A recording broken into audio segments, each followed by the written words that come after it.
So hey there guys, this is Cow Gamer. Once again, you're joining me in my quest of Guild Wars in order to play the game the best way I can, and so you guys will enjoy it. This is my third installment of the game, and I have not yet uploaded even one of them yet, so I'm actually riding on the wind right now. I do not know how people will react to it.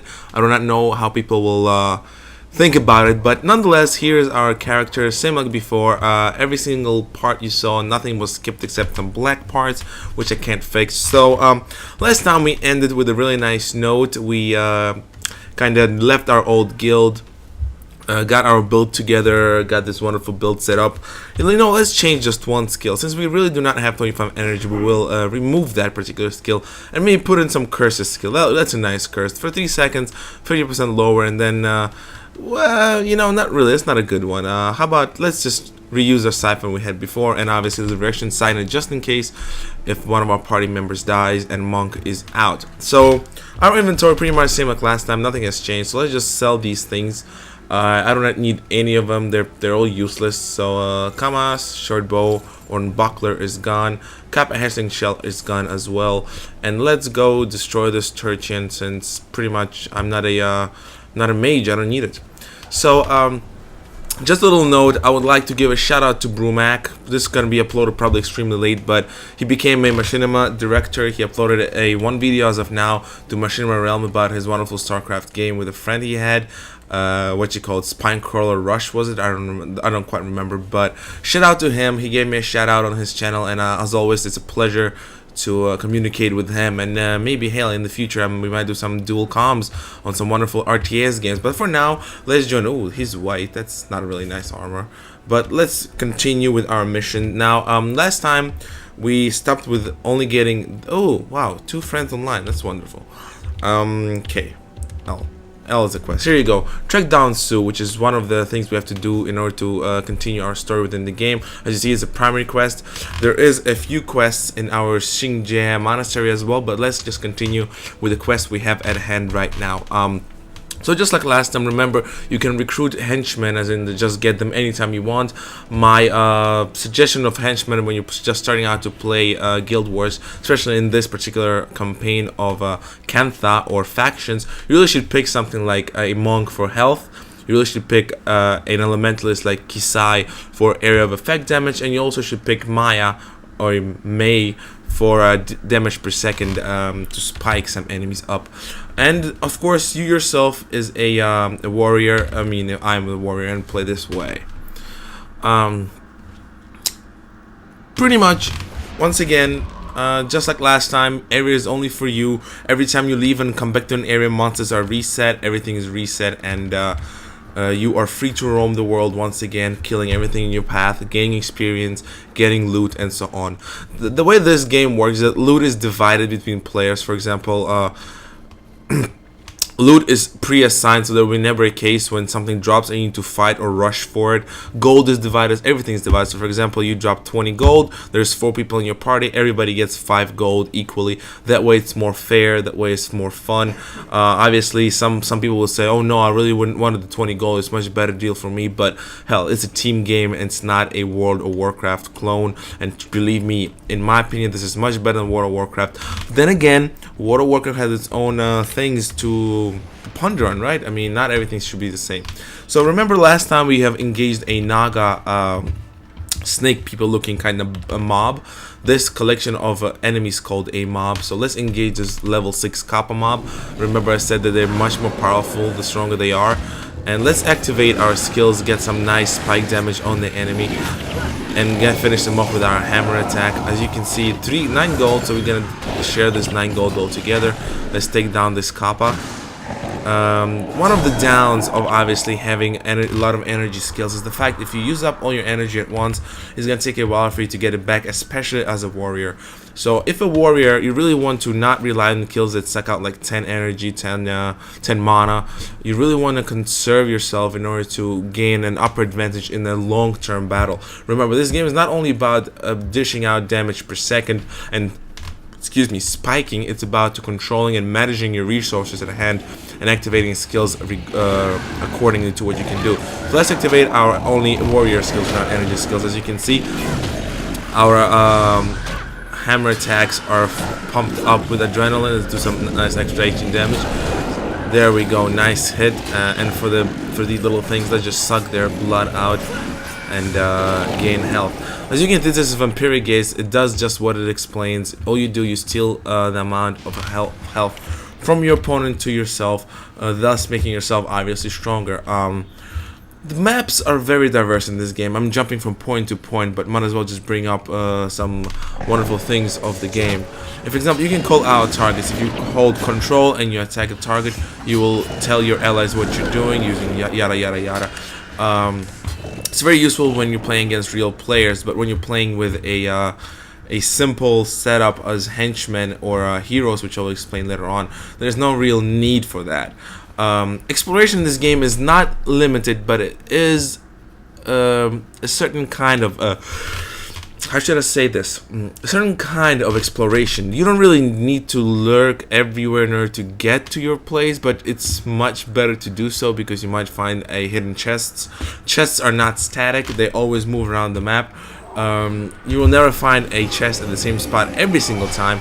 They usually change every time you leave and come back to the area, meaning that you really have to explore if you want to go chest hunting, treasure hunting, and so on. Last time I have mentioned titles, which can be accessed by pressing H and titles. Now, what is a title? A title is simply a track of what you do. For example, let us go for exploration title, just like I mentioned last time. There you go. Exploration title means simply that's how much map you explored. Last time it was 1.2%, right now it's 3.6%, so we explored much more. Overall, every single title corresponds to a certain thing. They're not necessary, but they'll be nice. And as you can see, my Kurzik title is pretty much Beast.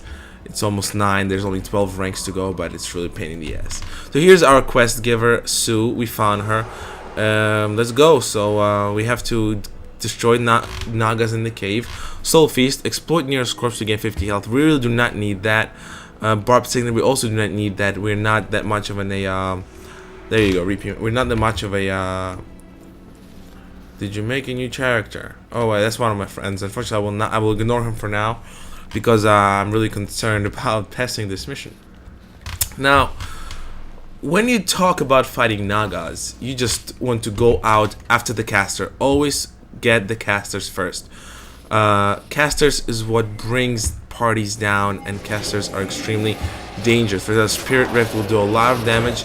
It will cause a lot of pain to you and your team. You really do not want to be in the midst of fighting like I am right now. You really want to get out of here and not get killed, because every time you get killed, your death penalty gets higher and higher. Maximum you can get is 60% off. So imagine, more than half of your health is gone, more than half of your energy is gone, and then you're pretty much stuck, unable to activate any skills just because you are incapacitated for the rest of the battle. You really do not want to aggro. Aggro means to gain attention of a lot of mobs at the same time. You want to do it one at a time. As you can see, I attacked this Naga, which was probably a caster most likely, because the casters cause the most damage. They have the weakest armor. They have the least amount of health. However, they have extremely powerful attacks. Elementalists, for example, have abilities that allow them to increase their natural armor up to 100 armor plane. So you're gonna have hitting 0, 0, 0 on them constantly, unless you deactivate their spell via another spellcaster, for example, be it in a Necromancer, which can deactivate an effect on an enemy, thus giving you a chance to strike them as powerful as you can. You can see I take a lot of damage, 40 damage from a simple Naga Scout. This one, Naga Scout, level 6, extremely tough opponent. I would definitely not suggest engaging them one-on-one. You will never find this game one-on-one, except in certain missions. There are some nice, interesting missions within the game that pits you alone against opponents. However, it's never the case when you explore. You should always grab a party, because there's no way you alone will survive unless you are a farmer. Now, what a farmer is in Guild Wars, it's not simply the fact that you will try to survive all attacks and slowly take down your opponents. The farming in Guild Wars is particular to a certain area, to a certain spot. There is no such thing as universal farming. There's no way you can get out of the place and just find a group and mob them over and over again on any map. There are certain maps, areas that allow you to do that. However, they're extremely rare, and you really need to be a certain professional to activate those farms as efficiently as you want and not die at the same time. You really need to understand that this game is a team game. There's no more emphasis I can put on it than I already am. If you expect it to be a WoW clone, you'll be sadly disappointed, or you'll be great because now you have a much better game in terms of personal achievement than just ganking some noobs in wilderness. Oops. There I go with my RuneScape reference, but no more ganking some PKing some push souls outside of a city because you happen to be level 27 and they happen to be level 1. We will get into our inventory a bit right in the moment after we finish this quest. Here we are. I think we have finished it.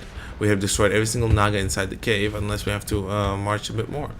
Easy way to check is to press Control or Alt, but as I told you, we already finished off everybody inside and we got Monastery and 100 gold. We have to come back to Master Togo since we completed our quest line for secondary profession. So let's spend our attribute points. We want Hammer Mastery up, and for now that's all. Now remember, as I said, all you have to do is just to double tap, double click, and there you are. You are transported to the city of the choice that you clicked right away without any problems or hiccups. As you can see, we have few exclamation marks, meaning those are quests to do for later on. Obviously, that's a traditional thing for anybody to do. Oh, we have one guild invitation. Who is from whom? I really do not know from whom, but we can press hero and account, or I really do not know. Maybe it was G, guild. Razor Wire, who's that? Guild of Legion Fighters. Razor Wire, they're one of my friends. As I said last time, we might join the guild, but for now, let's just consider what we have in our storage. Remember, as any game, there are different kind of items within the game for you to identify. The way Guild Wars does it, that when you have an item of a different color, you have a chance to identify it or sell it as is. For example, this Naga shortbow is blue and it says unidentified. Same thing with this Earth Staff. Now there are a bunch of consumables or items, not consumable, items you can use in order to identify these items which are unidentified. I happen to have a there you go, a superior identification kit. I have 100 uses, so what I can do is 100 times I can just, you see, I double clicked it and I identified an item right here, so improved sale value. So there you go, 61 gold for something that might be worth, for example, 4 gold, like this item. So let me just put it into my inventory and let's see if I need any bones. Nope, I'm gonna sell the bones as well, since overall I'm pretty set for the materials. We already have 471 gold, and we probably be able to buy some armor later on in the game. The armor is very diverse. There's a bunch of armors you can buy for a warrior. Every profession has a different armor, and overall it's just plain fun just to collect these armors. When we get to our main character, which is Ghost Amel, you will see how much armors I have for him, as well as visit my Hall of Monuments and so on. However, for now we'll be focusing on our Met Cowia and the gameplay with her. So let's go, let's just sell all this nasty stuff which we don't really need. Earth Staff 3 and 3, there we go. And as you can see, we can sell it as well, but there's no point because it costs 500 gold to buy, and I don't see the reason to sell it. Now, we've been invited by somebody into a guild. I really do not know who that is, and I really want to find a Razor Wire. So who is that? Let's whisper and Razor Wire, and we go yes. And we will. Oh, he's not even online, so I really would not understand why would he invite me now. But you know what? Let's just continue with our game and go talk to Master Togo. We can see anyone want to join my shitty guild. I mean, I do not want to join a shitty guild. So let's just continue up to Master Togo, which is one of the main protagonists within the game, and see what he has in store for us. Most likely we're gonna be doing some more missions for secondary professions, but I highly doubt it. You can change your main profession at any time, I believe, as long as you learn the skills. There we go. Let's accept the gold and see what else he got. First, you choose your secondary profession. As you can see, once we do this, there's no going back, and I really do not. I really don't want to show you all the different possibilities that you can have. You can learn it on yourself. However, pretty much the concept is the same. You get certain skills for certain secondary professions. We will get into the deeper as we go through the game, so we can buy more skills and learn new professions and so on. So let's just choose our secondary profession and be done with it. Equip later, equip later, equip later, and let's get one more quest for him. Accept the reward. And Sanqua Whale, once again we have to go to Minister Cho's estate, which is a different area within the game, and maybe we have a main mission over there. We have upgraded, so let's level up. Once again, hammer mastery is what I want to do right now, so I can get a higher level hammer into my hands and do more damage with the hammers we have right now. So let's just go down and continue with our missions. Before we continue to the main mission, which is probably the next mission within our storyline, let's just do some minor quests and see how they play out in comparison to what we did right now, because every mission so far that we did, every quest had a story behind it in terms of to progress us to further within the game. So maybe we can take a few pot shots and maybe get into a nice active guild. So let's just type in a message to all. Looking for an active and fun Kurzik guild. And to sweeten the deal, we can say possible appearance on YouTube. I always say, what is the point of being a commentator if you can use your YouTube given powers, correct? So let's see if we get any PMs. Let's just redo the message one more time and PM me. The messaging system is pretty simple. All you do is to press enter and you type in what you want. There are different tabs over here to notify you who you're gonna be. You're gonna be trade, team, all, whisper, and these are select for the guilds and alliances as well. We get into the alliances later on, but I believe guilds are, as I said, guild is pretty much like a clan within any other game. You would probably want to join a guild if you want to have a better experience within the game and do competitive gameplay and get prizes as well. But overall, I would say that you're alone, you're just as fine, So let's give it one more try and see if we get any responses back. Or not, it doesn't matter. We can join the guild a bit later. So our mission right now is to go into the Tsume village and deliver a message to somebody or something like that. As you can see, some missions are simple. All you do is to go and get, as I said before. So our mission is upstairs. 854 gold is a very nice amount of gold for an early player. Obviously I can siphon some gold in from a main character, but I don't see a point into that. They just continue and appearance in Naga, and as you can see, we delivered a message to one person, and now our mission is to go to Sanqua Whale, which is an area right outside of the Tsume village, and probably vanquish some Nagas from the area. As you can see, the quest is right there. As always, you can press L and see the whole list of your quests right here. You can abandon them at any time and retake them, but since we started with our secondary quests, let's just continue and keep on doing with them.